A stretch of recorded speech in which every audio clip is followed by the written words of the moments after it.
Ингушетия снизила просроченную кредиторскую задолженность регионального бюджета перед федеральным центром на 378 миллионов 400 тысяч рублей в третьем квартале текущего года. Об этом сообщил глава региона Махмуд Али Калиматов в своем телеграм-канале. Снижение составило 20% по сравнению с предыдущим периодом. По словам Калиматова, проблема возникновения и погашения задолженности является одной из самых острых, особенно в условиях сложной экономической ситуации и при недостаточном финансировании.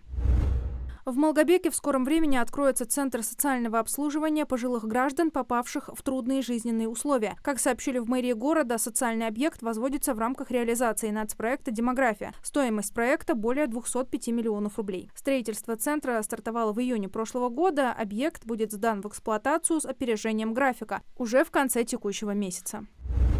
В Магасе подходит к концу капитальный ремонт Центра театра, кино и креативных индустрий. Реконструкция учреждения стартовала в мае текущего года. На сегодняшний день готовность объекта составляет 90%. Уже завершены работы по замене отопительной системы, электроосвещения, видеонаблюдения, вентиляции и пожарной сигнализации. Помимо этого установлены новые оконные блоки, витражи и двери из массива, а также проведена отделка внутренних стен. В настоящее время строители занимаются укладкой паркетной доски.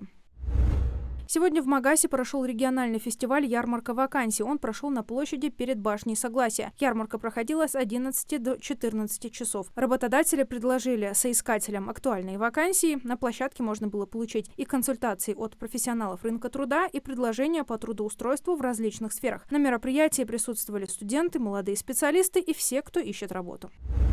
Кабмин направит регионам около 770 миллионов рублей на проведение расширенного неонатального скрининга новорожденных. Соответствующий документ размещен на сайте официального опубликования правовых актов. Такое распоряжение подписал председатель правительства Михаил Мишустин. Финансирование будет предоставлено регионам в рамках федерального проекта обеспечения расширенного неонатального скрининга, который входит в государственную программу развития здравоохранения, говорится в документе.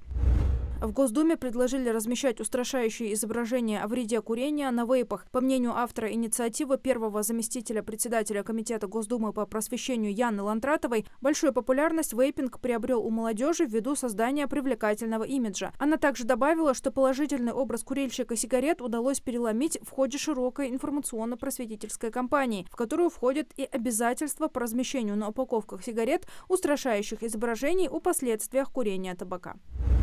Самозапрет на выдачу кредита, который планируют запустить в марте 2025 года, требует взаимодействия более 1000 участников. Это госуслуги, МФЦ, ФНС, БКИ и, конечно, банки, микрофинансовые организации и прочие кредиторы, рассказали в Объединенном кредитном бюро. Гражданин может онлайн через госуслуги или очно в МФЦ подать заявление о самозапрете на получение кредита или займа. Далее госуслуги или МФЦ передают это заявление во все квалифицированные бюро кредитных историй. Бюро включает информацию о самозапрете в кредитную историю. Процедура снятия самозапрета будет проходить аналогичным образом.